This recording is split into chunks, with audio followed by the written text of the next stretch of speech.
Welcome. We're delighted to have all of you here this evening. My name is Penny Wright, and on behalf of all of us, we're thrilled to have Maureen Sherry with us tonight. But before I introduce her, I would like to ask you to remember to come to this library tomorrow, this room in the library. If you are able to vote, that would be wonderful, between 10 a.m. and 8 p.m. This is a budget vote. It's a trustee vote that we have incumbent trustees, but the important thing to us is a budget. So if you like programs and you want us to be happy and continue, just come to this building sometime tomorrow. It would be appreciated by all. We are delighted to have Maureen Sherry back. We became big fans of hers a few years ago when she wrote her book, Opening Bell, and I'm not much of a novel reader, but I started reading this book, and I saw a great op-ed piece she wrote in the New York Times, and I think I got in touch. The next day she was on PBS NewsHour, and I thought, wow, I wrote her just in time, and she answered me, and she came to talk about her book, which I thought was wonderful. And now she's here again this evening. And I'll tell you a little bit about her for those of you who may not know her. After 12 years on Wall Street, Maureen Sherry, a managing director at Bear Stearns, switched gears to earn her MFA at Columbia University in order to write. Walls Within Walls, her first book, which was a mystery for middle school audiences, has been awarded curriculum prizes by the states of Texas and Connecticut.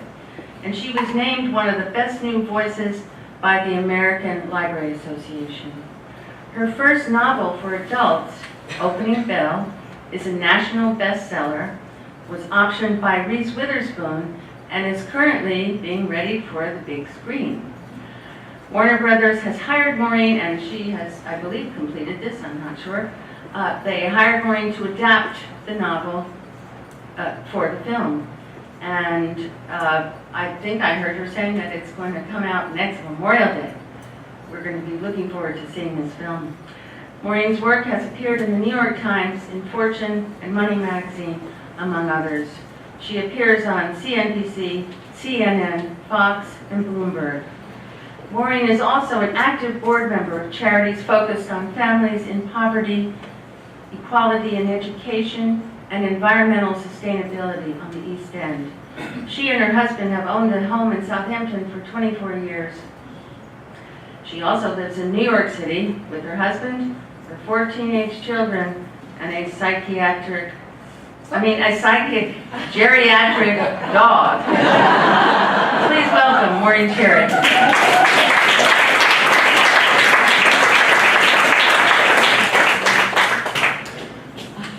I think the psychiatric one is somebody else in the house, but shall remain nameless. But thank you. One thing I just want to quickly mention before we even begin is Penny's role here, because I don't know how many of you know Penny Wright, but she does the programming here. She does a phenomenal job, and she's the type of person who, on a cold January day when you're sitting in an office, sleeting snow outside, and she'll send you an email, maybe in July when it's really nice, why don't you come and speak at the library? And she follows through, and I just think people like that in this community add so much. So I just, thank you.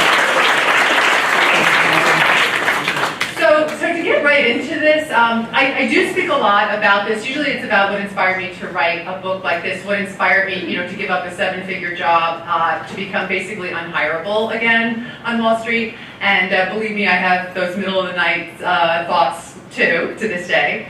But one thing that I want to do tonight, which is something a little bit different, is talk about those things, but also really touch on something that I think a lot of us feel now, which is a little bit of this Me Too, almost fatigue, right? We feel how many more of these stories can come up, and who's next, and why weren't these stories told before? But more importantly, what about our future? What about our young women? What about our daughters? What about the workplace for young men? I think about young men also.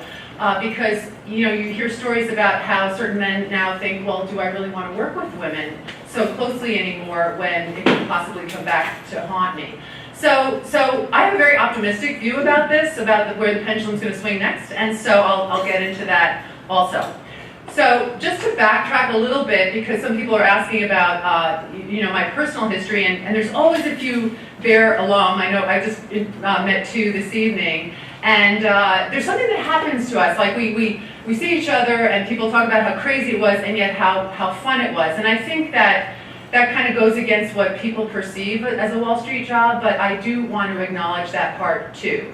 So this is kind of what the floor of the exchange looked like when I started working there. This is back in the late 80s. So yes, the floor of the exchange, a lot of, I think there is one woman in this picture, if you look closely, to give you a sense of how things changed. The thing I did for Fox last week was about women on the floor of the exchange, and there still is exactly one woman who works down there. So just to bring it up to speed though, this is well actually people probably know who this is. So this was the CEO of the firm when I first got there. This is Ace Greenberg. And he was he really applauded, he held MBAs against people. He really applauded people who had really, almost the worst undergraduate school you went to, but the more hardworking you were, he really admired that. And so he was the kind of guy who, if you're standing outside the building and his driver was picking him up, he'll say, hey, you want to ride? And if you're, a 24-year-old who has, who sits near him and doesn't really know him though, and get in the car, he'll give you his whole life story about how this too can all be yours if you just work hard. I think of that story sometimes because think about that. If a CEO told a young woman now to jump in the car with him to give her a ride home, I tell you absolutely nothing happened, and he was a kind of an inspiring figure to me. That just doesn't, it couldn't happen anymore. And partly, I feel a little bit sad about that. But things have happened to make things so, and so here we are. But just go back to the number of women. This is a conference that I went to. This is in Europe, and this was people who run private equity and hedge funds and some of the big banks, both in Europe and the US. And this is really the top tier personnel. I had sort of snuck my way into this. I wasn't invited. I was there because my husband was there. But if you look again at the audience, this is probably almost 1,000 people. And again, I don't know if you can see any women in the audience. And most ironically, they were talking about diversity. And someone, I sent this picture to somebody and she responded, I think they meant diversity of tie color. So yeah, we all sit around, we talk about diversity, we say, oh, diversity gives you the best outcomes, right? You want people who have different thought processes, who will have a different opinion from you, and that's how you get the best ideas. And that's been proven, right? That's data, but human beings don't act on data. Human beings act on data when it's like an entry-level position where they don't perceive there to be a lot of risk. But when you get to the upper echelons, to the managing director, the partner levels, it becomes a much, much, much smaller part of the population of both female and minorities who do get to that place. Partly it's because it's what we do, because we feel comfortable, right? We feel more comfortable with people who look like us when it comes to taking risk. There's this feeling that women just won't go out and take risks the same way men do. That is absolutely true. It also means that women tend to have more stable portfolios, that their reward may not be as extreme, but it's more steady. And so wouldn't that be good to have a little bit of both in the workplace? I would say yes. So in these environments, a lot of this goes on, right? And so we're hearing more and more about this. And certainly that was the case around the group I worked with. And one part of my job was to hire young women. So I would go to these very fancy MBA schools and recruit and hire these young women. And it was very frustrating to me because I could almost clock it. It would be about 2 to 3 years later that they would do this. And so I spoke with some of the women I worked with who were probably mostly like managing director or partner, and it wasn't just at Bear Stearns.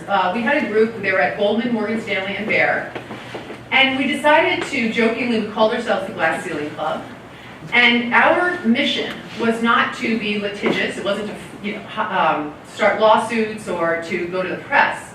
Our mission was to just to elevate the status of the women that we worked with and make a lot less of this go on. We wanted women to stay. And, we tried mentoring programs. That didn't seem to work. We tried to get the most senior women to take younger women under their wing. They really gave us a hard time about it. So this whole idea that women are not really great to other women, I think is absolutely true also. But what the Glass Ceiling Club did manage to do, at least in my firm, is at the time there was a switch and our new CEO was a man named Jimmy Kane. And we were able to sit down to a lunch with him. And he sat down and the first thing he said was, well, the fact that we're all having lunch here means there is no glass ceiling in this place. And so that's where we started, and the lunch went downhill from there. And so it was really, really frustrating. And so the other thing that was going on at this time were a lot of lawsuits. And so as you may or may not know, if you have a problem on Wall Street, you settle it in-house. Your first day of work, you sign something called an arbitration agreement, and it's basically saying that we're going to keep this private. So that's why you have heard of all these terrible things going on in these other industries, and Wall Street remains very quiet. Now, some people think it's because Wall Street had these kind of scandals. They paid enormous fines. They paid the fines before anything got to court. So this was a class action suit, the Boom Boom Room thing. So we never heard the details of what went on. And that also frustrated me because I kept thinking that if these stories were just told, right, if these stories were just more transparent, then I think people would have a better idea about what they shouldn't do, or if they were made examples of and fired, then again, this stuff wouldn't happen. But because Wall Street was so secretive, and continues, I believe, to this day to be so secretive, this stuff is allowed to go on in a in much bigger ways, in much more detrimental ways to women, I feel, than in other industries.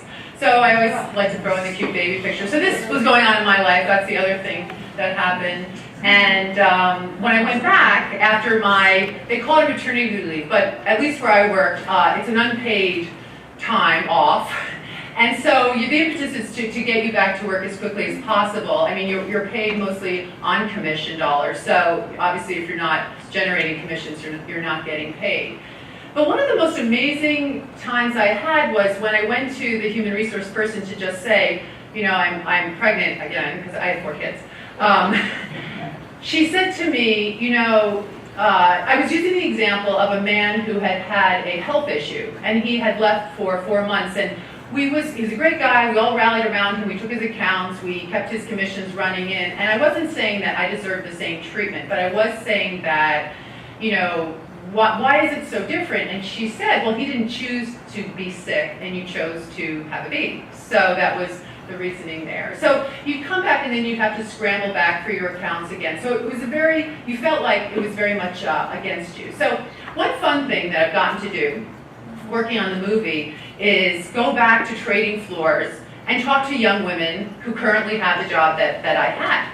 So I like to think that these are very old stories, and so here's one that is probably a 3-month-old story. This woman has a child's at home, she has great child care, she's doing phenomenally well at her job, and her partner, also a woman, had a baby and decided to stay home with her child. So they were having a little party. The CEO of this firm stands up and toasts her and says, let's call her Marjorie. Marjorie is going home to be with her baby. She's doing the right thing. And then imagine how the other women feel who work there too. So I do think there's this unconscious bias. I do think that the men who work in this industry, it's a very lucrative industry, as we know, so the model that they mostly embrace is where their partner stays at home to raise the child. So I think that subconsciously they're thinking, why is she working, if her partner is. In this day and age, when there are so many women who are the primary or sole breadwinner in their family, you really wonder how much longer it can go on like this, where they don't feel that they have the same opportunities. So this was an interesting one. So when Morgan Stanley settled theirs, it was a $54 million settlement. Again, we never heard what actually happened. And they set aside the money, and the money was supposed to be set aside for things like mentorship programs, the elevation of women and minorities, and so I thought that was kind of an interesting tack. But what it really works, when I speak to the people who work there, it tends to be a lot of, let's bring all the women in the room and they talk about, so it gets to be a little bit like the echo chamber, right? So they're saying, this is our experience, and nobody seems to know how to break past a lot of the biases that people feel they experience there. Anyway, I left. There was no big event, but it got to be a little bit overwhelming, and I was also very frustrated. And so I sat down with the same HR person who told me I chose to have a baby, and that was different than being sick. So I sat down with her again, and it's always a woman too, that they always put women on women. And so I sat down with her, and I said to her that I was leaving, and she said, sorry to see you go. She offered me a very big check to sign a non-disclosure. As I said, nothing had happened. So I said, what exactly is that money for? And so she couldn't really answer me. And so I said, how does that money help women coming behind me? And so she couldn't really answer me. It felt very empowering to say stuff like that. It was very expensive to say stuff like that. So I left, but I was in a unique position. Because I had not signed a non-disclosure, I had the freedom to talk openly about my experiences, because that is what I felt was missing. Right? Every time there had been a harassment or a major, like a boom boom suit, we had no details at all. And so I wrote a book. It was a nonfiction book. It was called The Glass Ceiling Club, and it was about this group of women that I was telling you about earlier. So it was, it sold at auction. HBO bought the film rights. It was very exciting, right? So right before it got published, I got called into Hyperion, was the publisher, and they called me in and said, we've decided, this is after it had been vetted, they had lawyers everywhere on this book, and they said, this book is unpublishable. And so, again, checks went all around to everybody. And the one thing I had not thought about, which I kick myself to this day, was the board. So Hyperion is a conglomerate, ABC, Disney, Hyperion, and the board of there does tremendous business. Those companies do a tremendous amount of banking business with the 3 banks that the book had been about. So they killed it, everybody got paid, and the book never saw the light of day. So after I licked my wounds, I wrote children's books, because it's just a much happier place to be, and so I did this. I moved on from there, and then this happened. So this is when the crash happened, and as you may or may not know, Bear Stearns originally the deal was for $2, it settled for $10, and this starts picking up, which is that there was no Bear Stearns anymore, and then the arbitration stuff that had been used as a tool to keep people quiet, I saw it starting to spread. So it became a Walmart thing. It started to become, biotech started to use it. Some movie companies had started to use it. So in other words, we're basically snuffing out more and more women's voices and never letting them have their day in court if they had something to say. So of course this is all sort of boiling my blood, and I was trying to be happy in the middle grade book market. But I started to think, why did this book have to be nonfiction, right? Why couldn't you write a novel about it? Because my intention was never to get certain individuals in trouble or to mess up families or anything like that. It was just to blow open this very hyperbarically sealed world and let people take a look at it. The other thing that I wanted to incorporate into a book is I really cared about what I perceived as people's misunderstanding about, I would call it financial literacy, right? I felt like there were so many people who didn't have a good sense of what they could afford or not afford, or what a mortgage really was, or how you made these very, very complicated mortgage synthetic devices to trade in that nobody really understood, right? They were so complicated. I would sit there trying to really understand some of this stuff, and I thought, if I'm having a hard time getting it, how is Middle America, who is owning some of this stuff, able to? So that's the sort of stuff I stuck in the book, but I tried to explain it in a really broken down way, and also in a way where it comes in little bits, so that you can skip through it if it's really boring. So yeah, this is just what I was mentioning. And these are some statistics that I like to just throw up there, because they can be appalling. With only 20% of women being financially literate, even though 90% of women have to manage money at some point in their lives. The amount of households where women are primary breadwinner, and the fact that so many women retire into poverty. I had a daughter graduate from high school last year, and one thing that really struck me, she goes to, great school, and it was the last 2 weeks of high school. They did something called life skills, and she's had STEM and engineering ideas and then high math stuff and concepts, but life skills was, what's a mortgage? What's an interest rate? What's a very, very useful stuff, but to jam that stuff in the last 2 weeks. Now, chances are, I'm sure people in this room, for your kids, it's modeled for them. Maybe you talk about it at the dinner table, you talk about savings, etc. But for many, many families, that doesn't happen, right? And so that's something that, and I've gotten involved with a group called Girls Rock the Street, Wall Street, because their idea is that you really need to incorporate these basic financial skills early on. What's really interesting too is how much kids love it. There was one charter school where they do they call it the stock market game, and it's like a kid's favorite thing to do. And it's really just a basic understanding of saving and investing. I had a funny thing too, just to talk about money and the credit debit card world we now live in. I have a 7-year-old niece who were doing her homework one night. She's a smart girl, and I said to her, okay, so if I give you $5 and this bag of bread or whatever costs $2.50, she kept saying, I wouldn't give you $5 if it only costs $2.50, because little kids now, they don't really see a lot of cash. So it's this you swipe, and so the idea of overpaying for something and getting change back seems so foreign to them. So it's a very interesting world for them.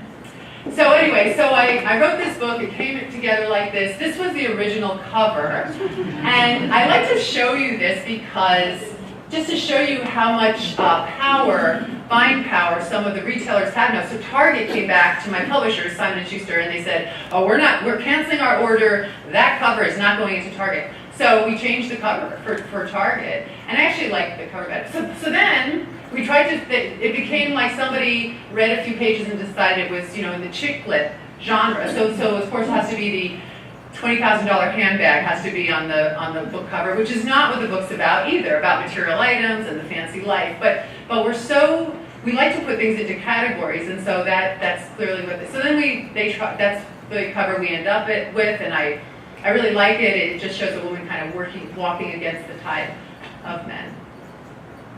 So I do some other writing. This was an op-ed I wrote for the New York Times. This is another thing that really shocked me, because when this came out, I talked about a few instances I had. In this case, I was talking about how I didn't feel men were performing or doing things like doing shots of my Express breast milk because they didn't like me. I think they did it because they were showing off for one another. And, it felt very fraternal. It felt very, fun. And, but I kind of have a thick skin, and but I worked with women who just found this environment to be completely untenable. But what I wanted to mention is the reaction I got to this was not, so I expected I'd get a lot of emails from people who worked in the financial industry. The bulk of the emails I got were from everywhere else. People, lawyers and people in medicine and researchers and education and firefighters, and it just goes on and on. So this was only about a few months before the whole Me Too thing started. And so the other thing, here we go. So here we are trying to, again, put me into some category that I really didn't feel felt I fit in. This was from the Financial Times in London. And, all of a sudden I became a she-wolf. Again, that is not what the book is about. And I just want to say, can somebody just read the book first before we but we so want to have women be a certain person. We think we've had this image of what a successful woman on Wall Street needs to look like, and for some, they thought that that's what it was. The day the book came out, again, women supporting women, I did the closing bell, and so this was on CBC, and we were talking about my experiences, and the woman who was interviewing me said, wow, she goes, I was a vice president at an investment bank, and I never saw anything like this. It was a shock to me to read this book. And so here again on national television, this is what women do to one another. We like to throw each other under the bus. And so there I was, like, having to say, well, I'm really glad that wasn't your experience. So, okay. But then Harvey changed everything, right, for all of us. And so the pattern in these other industries has been one woman sticks her neck out, Other women come and rally around her, which is what happened when this broke. And then the men who work in that industry rally around them also. They take a stand. We saw that happen here. We saw that happen in the media. We're certainly seeing it happen now in corporate America. You haven't seen it happen on Wall Street. So there's a woman named Lauren Bonner. She works at Point 72, which is Stevie Cohen's. It used to be SAC Capital. It's now called Point 72. He had to take 2 years off for insider trading. They closed the firm down. Now it's back. She worked there, and she was privy to all of the detailed information. She noticed that, for instance, on her own paycheck, she was getting paid 38 cents on the dollar. I don't know the facts of the case because it's going to go to court. We'll see. I'm sure it will settle at court. But she stuck her neck out, and then you waited, right? So where were the other women? So she works in a place where there's 127 portfolio managers, and 3 of them are women. 3. It seems statistically impossible because they do hire almost 50-50 in the entry level. So we'll see what happens. But the person who did reach out to me were other women who work at Point 72, and they reached out to me because they knew she and I had talked because we did something on CNBC together, and they reached out to me and said, well, don't believe everything she says. So there's already this feeling that, we have a good thing going here. We're all making a lot of money. We may not be making as much money as the guy sitting next to us, but please don't associate us with the troublemakers. So it's kind of an interesting reaction.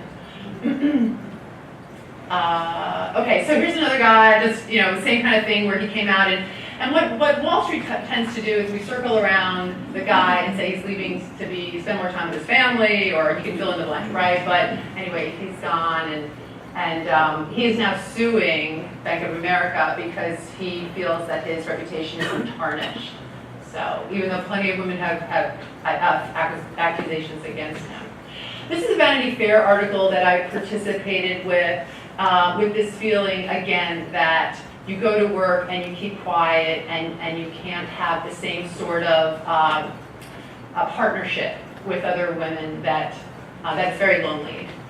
So, and then this is the Times revisited the whole idea of the glass ceiling club again, and I thought it was kind of interesting because we talked about how has it gotten better? Has the comradeship between women gotten better? So here's another example that I think is sort of telling. I've gotten into this strange role of being this person who you can tell your story to, who doesn't have an axe to grind. I have no skin in the game anymore. So these 4 women from a major bank wrote me a letter in pencil, and it got delivered by hand to my apartment. And so they're great little detectives. And so, and it spelled out some really atrocious stuff that goes on their trading. It's an equity trading floor. And so I read with it, and I thought, what do you do with this thing? So I retyped it because I got myself all paranoid about it. I can't hand it to somebody, in human resources or something, because maybe they recognize their handwriting, or maybe they do a DNA test. I was like letting myself go all crazy. But I retyped it, and there's a man in my apartment building who works at the same bank, and he's quite senior, and so I just, said, this is now going to be on your desk. I don't know what to do with it. This is written by some women at your firm. So he took it. He went to the head of human resources. The women did not go to HR because some woman had complained about the 2 people we're talking about, and she was let go. So yeah. So anyway, so he took it, and so this one woman called me. She goes, "You're not going to believe this. They're interviewing 70 people. It's a full investigation. Thank you so much. It's so exciting, etc." At the end of the investigation, one guy got a warning, and that was the end of the story. So anyway, so these are things I talked about before, and talked about that women being more risk averse. But this is why I am optimistic. After all that, it doesn't seem like I should be, but I really, really am. I feel that the change will be led by men, and I think that the clients are really the ones who are going to push for change. There's some things going on now that's really, really very different. You have the clients of the major banks, so the corporate partners, the the unions, anyone who does any kind of investment or deals with the major banks. And they're saying, listen, our bankers can't all be, members of Shinnecock, sorry. They can't all be people who who are in the same fraternity, who all look the same. So they're demanding it. So it's coming from there. There's also something very, very new called the clawback, which for those of you who don't know what that is if you're doing a deal now, say Coke is buying Pepsi, or just make up some crazy story. If there is an allegation of sexual harassment for somebody who's like at the VP level or higher, that they knew about it, that they did not disclose, there's money now going into escrow. So the idea of really kind of harboring troublemakers is going away. So even though it's not happening internally, I do feel that the change is really coming. So many things also are happening, like with electronic trading. I think it's just more women friendly. People say, well, women don't want these jobs because they have families, they need to go home. If you're a trader, you're finished, the market closes at 4 o'clock. So really, where is it not a women friendly job? And a lot of it's quieted down because we have electronic trading now. And so again, this is something that I think for somebody who just has a mathematical mind and likes that kind of stuff, it just bodes much better for it. So so this was really exciting, and I get the call. And so what's interesting that's going on in Hollywood is they feel very strongly about going into women's lives that you don't get a chance to learn much about. And so I guess Wall Street was on their list, and they love the idea of not just talking about how it all works, but really getting into the juggling. Like, how do you raise a family in this day and age where there's so little support for families? How do you do that and have a career and have ambition? Because we keep telling our daughters, you can be whatever you want, go for it, be ambitious. And then we're finding out, like, it's okay, but when you get to a certain level, you have to, stop. And so I think that there is more of a message or a feeling now that if we can bring this to light, if we can talk more about it more openly, and they're hoping to do it through film. So that's really it. So I'd love to hear your questions. And so why don't we go right to questions, and there's a few other things I want to talk about, but we'll do that towards the end. I'm a little intimidated because there's some very senior people here who like Kim White recently retired as you were one of the most senior women, I want to say, on Wall Street, period. So we'd love to hear from you, Kim. Because I know you worked in a different environment on the buy side, but still, I'm sure you saw or have experienced some of these things. So Well, we'd love to hear from you. We're going to get a handheld microphone, but could I ask you how Reese Witherspoon happened upon your project? So the way the Hollywood works is that, and I didn't know this, but if most agents have a counterpart agent. So mine's agent's in New York, and she has a counterpart in California. And if she reads a book that she thought would look good as a movie, work well on the big screen, she'll show it to her agent, and he's a creative artist. And so she gave it to him to read. And he just happened to know that Bruna Papandreou is Reese's partner, was Reese's partner. They're doing slightly different things right now. And Bruna was really, really interested in taking some, what she called quirky characters who had interesting lives. And Reese was really obsessed with this idea of ambition in women. And so they read it, and they did it before it was even published. So, yeah. But that's pretty common now.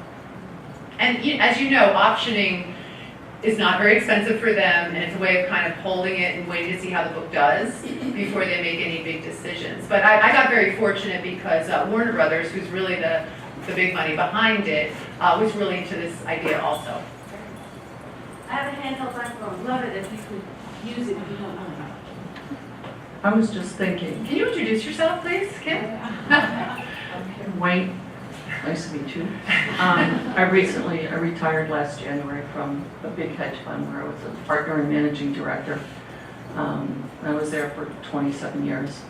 But I was just thinking that given what we've seen on Wall Street, and I started in the early 80s, and I had a thick skin like you did, so I took a lot of it with good humor. I threw chair at someone who was harassing me. So I was tough. and they had to be tough. But given what's gone on in the past few weeks with Harvey Weinstein, and it's like a forest fire. It's just spreading through the industry. I was thinking this gig of men harassing women and falling silent and getting away with it is really over, because you see your life go up in flames, literally. Right. And they've got to get the joke. I mean, do you feel that way, that it's been so explosive? Yeah. And you look at these powerful people, beloved TV characters, and it's just over. I feel that with power and money comes some sort of like state of craziness. You know, I've witnessed that, where some people feel that they're untouchable.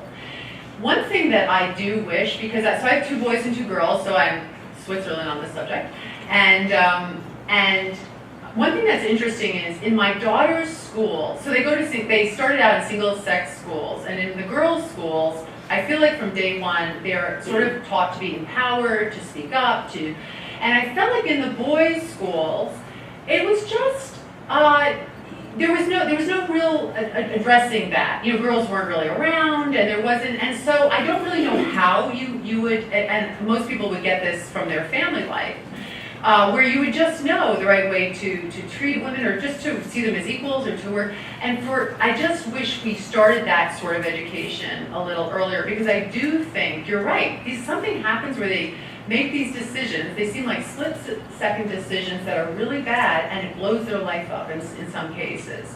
And look at Les Moonves. Like, how many years ago are they going back here? And instead of retiring in some great position, instead he's blowing up too. And so I'm hopeful that message is given earlier, and I think we're all seeing something where it's going to be a much more consistent message, and that there's just no room for tolerance anymore. On the flip side, I also hear of men, because I do speak to, hedge funds tend to be male, as you can see. It's very unusual to have like a kid. It was still today, but I saw it's 3%. And I go to conferences even as last year, and I'm looking around the room and I'd see 3 or 4 women. Yeah, right. So I think the statistic is with hedge funds, women in the most senior positions, it's around 3 to 4%. It's really abysmal. And so it's much less than even in the big banks. So there's this feeling, though, that men will say, when I speak to groups of men, that the women are too sensitive. And so I agree with some of that. I worked with a man who was a big complimenter, so he was a terrific salesman, such a nice, gentle soul. And he would say, you know, Kim, I really like your necklace, and sometimes he would reach out and touch the necklace or something, and women complained to me, please write him up, I can't work with him anymore. And I felt like, that's ridiculous. Like, I'll be honest, that's what I was really thinking, but I had to. And so I felt terrible having to reprimand someone who was actually quite excellent at his job and meant nothing by it. So there's a part of me that wish women were, but I don't know. There's a feeling, though, that there has to be zero tolerance until we find some sort of equilibrium again. One example I heard, I spoke at Harvard Law School a few months ago, and a woman told this story where she had just finished, she'd worked all night, she finished a brief, she brought it into the partner who wanted it, and he was on the phone, he puts the receiver down and says, oh, honey, thanks so much, and she walked out. She thought nothing of it. 10 minutes later, he calls everyone into the conference room and says, I just want you to know, I called Kim honey, I didn't mean it came from a really affectionate place. Like, this poor guy was like covering his health, and it's unfortunate, because she said, she goes, he almost embarrassed me. So we're all trying to find our equilibrium. There was a piece in last Sunday's business section, a question and answer section, and a woman wrote in to say that she worked for a big financial firm, and the guys there were kind of backslapping and touching each other, and she felt left out. Did you see this? Yeah, I did see that, yeah. Anyway, any more questions here? Yeah. Nothing I need microphone. Well, you know what, it's helpful for us. I'm Carly. I work in finance, and so I just want to know what advice you have for young women entering this climate in, Yeah. the industry. I think it's a great industry. I highly recommend this. I mean, first of all, if you're just out of college and you get into one of these bank training programs, you will have the most phenomenal free and highly paid education that you will ever get. Now, granted, people say, oh, the hours, I don't really, they're 22 and they're like complaining about the hours, like, well, then maybe it's not for you. But I will also say, if you're 22 and going to a tech startup, or if you're working in a consulting firm, you're pretty much going to be giving as much skin to that as well. And I feel like you will get a fabulous education and you will meet people. If you're the type of person who will reach out and find your mentors all over the place, who will probably guide you for a very long part of your career. So. Thank you. I actually spent my first 2 years out of college at Morgan Stanley. And it was a great experience. In what area? Investment banking. Okay, Yeah. so you slept there a few nights. Yes, I did. And what do you do now? So I was at Stone Peak Partners. It's a private equity firm. I was there for 3 years, and now I have a summer out before starting business school. Okay. Yeah, All right. in between. But I guess my question is also too, I know you said men and shareholders will really be the agents for change, which I've seen in my own firms. But as young women, what can we do to help improve cultures and make a difference? And as I'm looking for the next firm I go to, do you have any advice? Yeah, I think sometimes that some women say, oh, I don't want to work at a firm where there's not a lot of women there, and I think that's a mistake. And it's almost getting to be, and I don't know if you found this with recruiting, but they're jumping after the women, like the women who seem completely interested and have the skill set, and so I feel like that there's never been a better time. And so what if you go to a place and there aren't a lot of women? Be the first, be this third or something. And I don't know what the fear is, especially because we know women aren't so great to one another. I don't know why you feel like you're only comfortable going to a firm with a lot of women. Right. So the other thing I will say, though, the skill set you get in working in the financial industry in any capacity is really replicable to anything else you want to do. So say 2 years later, you're like, I'm going to go into retail, this is not for me, or whatever it is. But I just feel having the skills you will learn in a place like that stay with you for life and really are quite impressive and useful. Hi, my name is Joanne Sanborn, right here.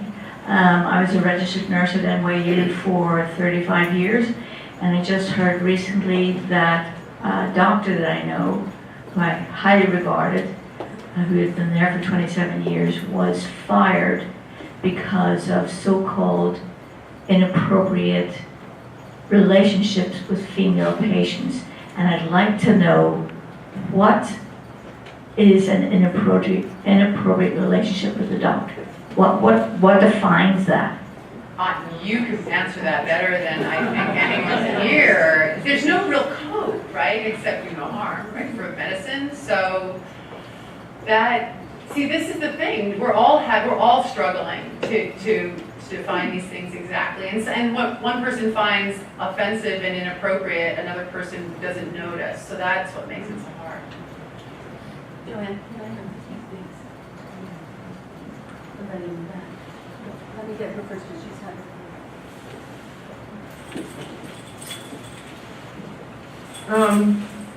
I'll take a stab at that inappropriate. I'm a retired psychologist. My name's Jerry. I'm a retired psychologist, and back a ways ago, before I retired, there was something that I think was no involvement, no relationship involvement with a patient for at least 6 months or maybe never, I don't know. So something like being involved could count as inappropriate.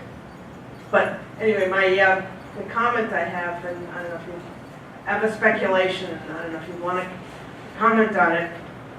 I've thought for a while that when the Access Hollywood tape came out, and people thought, oh, that would really blow up that candidacy, and then nothing seemed to happen.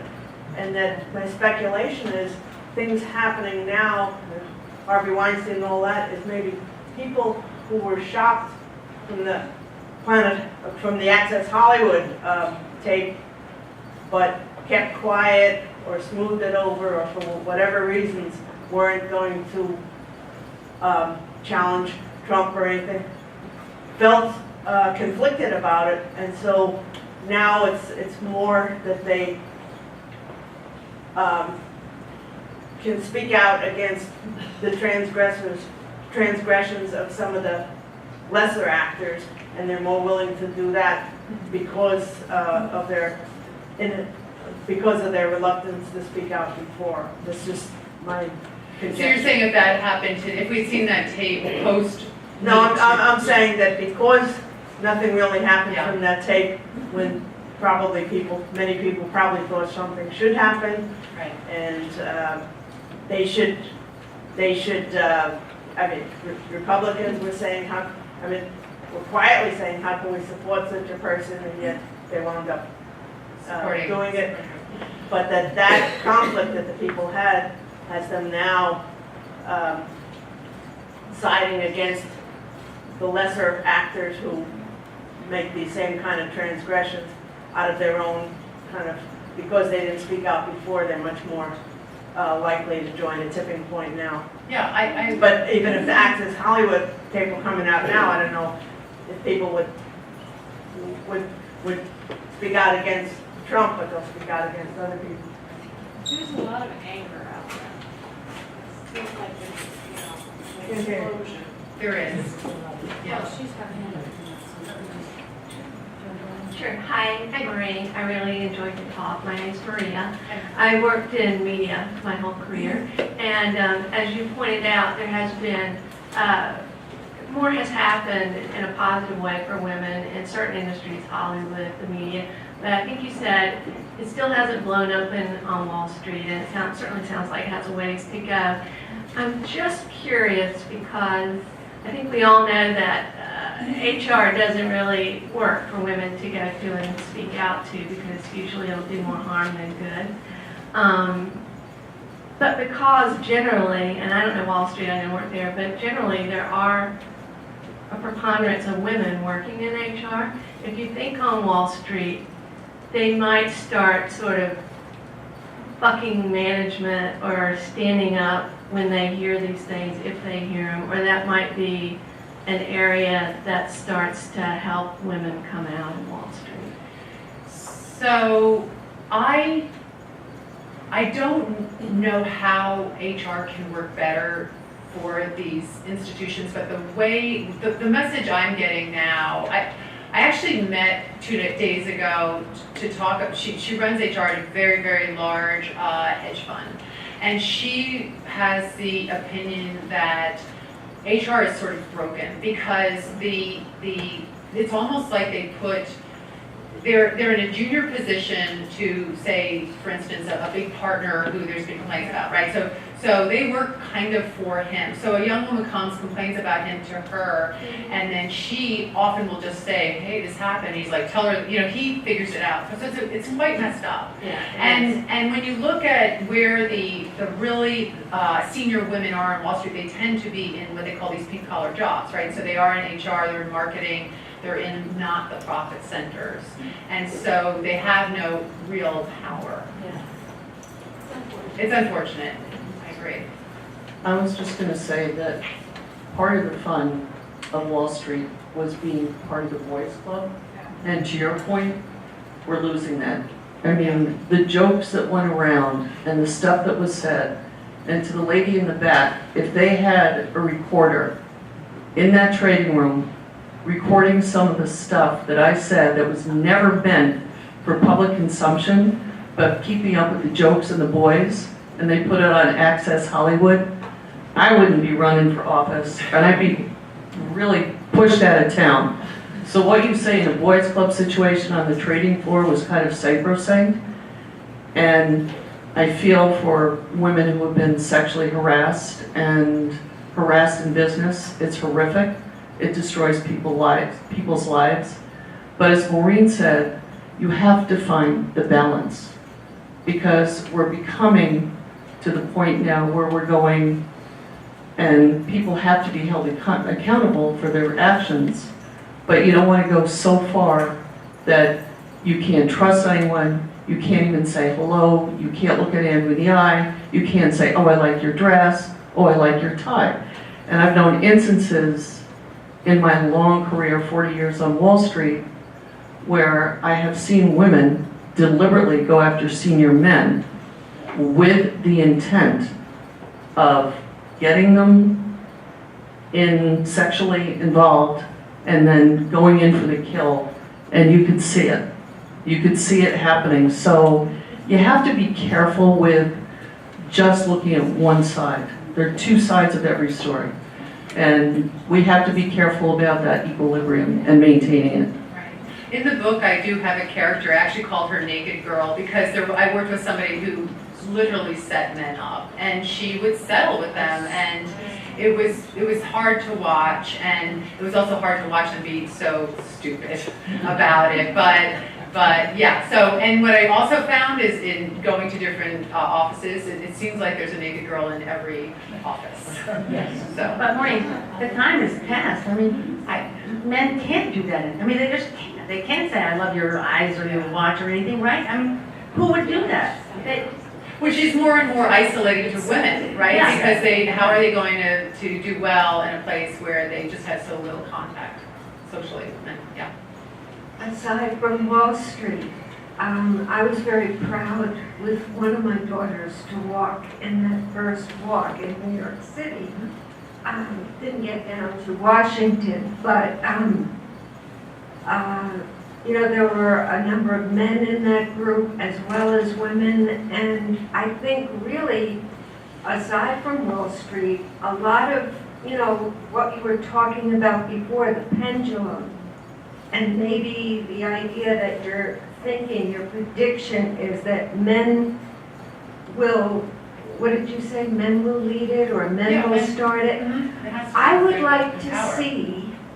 like to see, and as we all hoped, an egalitarian partnership, the same in the workforce, and research being done for the younger generation, so that even though they see the news and so forth of what's going on in the schools, enough research has happened that they have a curriculum that's sensible for both boys and girls at the elementary and high school level, so that when they go into college, girls are perhaps not taken advantage of, with drinking, etc.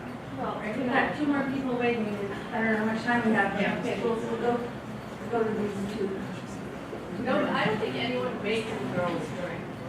Pardon me? I said, I don't think anyone makes the girls drink. No, but it's just No, sort of like they an put themselves example in that of, situation. yeah. That was my last thought, but really, in general, I'd just like to see more going on at the high school level for for young women and young men to behave. I would say that things are starting in elementary school in the co-ed schools. I have a grandson who's 13 now, and in the elementary school, he's in 7th grade, but when he was in elementary school, maybe 2 years ago, one of his classmates, a little boy, was suspended for what they call sexual harassment. And this was a school for very, very, very bright children in New York City. And, that saying, boys will be boys. And I think little boys have always, looked under a girl's skirt, picked up the skirt, pulled on the hair, whatever. Right. And now this child was called out for whatever it was that he did, which I think. Yeah.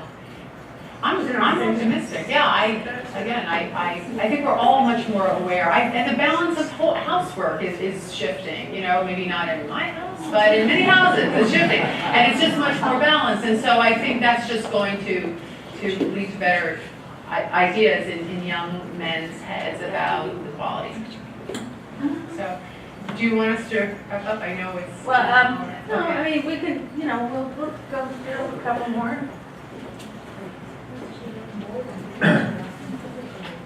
My name is Ed. I have two kids. They both work in finance, and the managing director, director level. They both tell me that at the senior levels, that even among women, it's a problem, that it's a power problem, and that's what it is. I'd like to hear your view on It's a power that. problem. So give us a little more Well, they say that there are a lot of women, and this is coming from my daughter, Right. in senior positions who take advantage of men. Right. Quality of life. Yeah. He says it's equality. I have not heard much like that. Do you mean like using their power to manipulate men or to like Both. date men or Both. both? Okay. I don't really know which works. I have not heard a lot of that. Definitely the manipulation thing or women, one thing that when I speak to younger women, they don't like is this message that you hear really powerful women on Wall Street saying, Sheryl Sandberg or Sally Project saying, lean in, raise, louder voice, demand a better bonus, better starting salary. And younger women are interpreting that as act like a man. You need to act like a man, and they don't want to do that. And I actually think they're right. They shouldn't need to.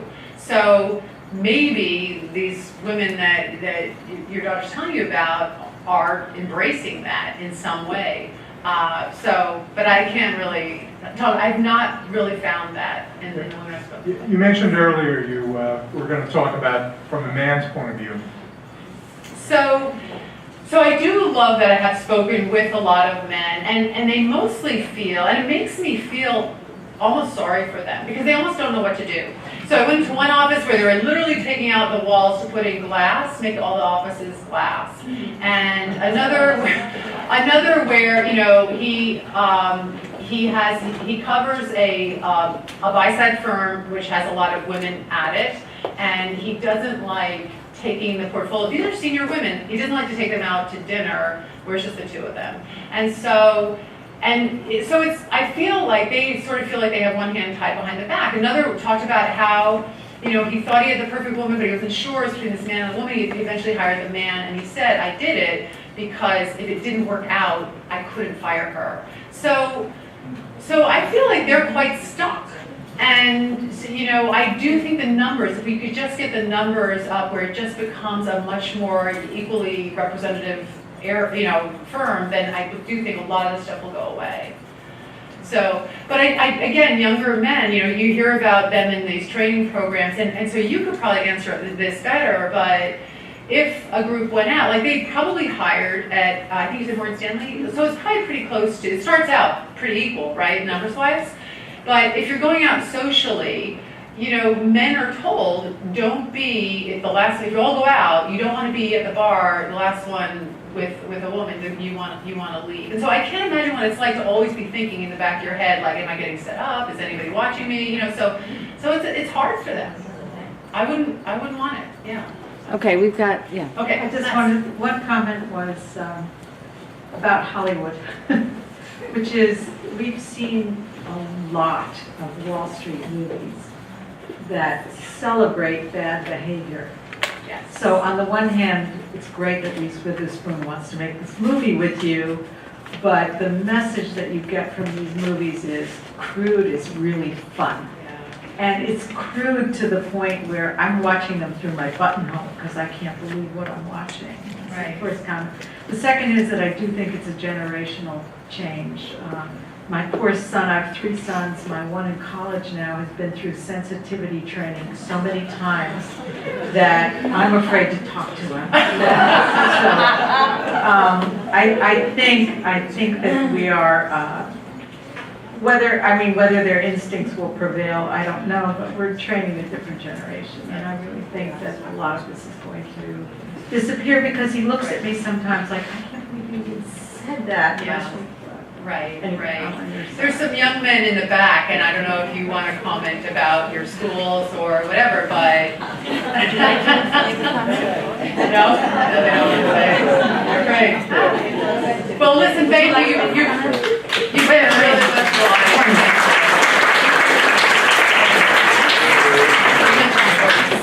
Okay, Maureen, you were completely fabulous, and so we hope you're coming back before too long.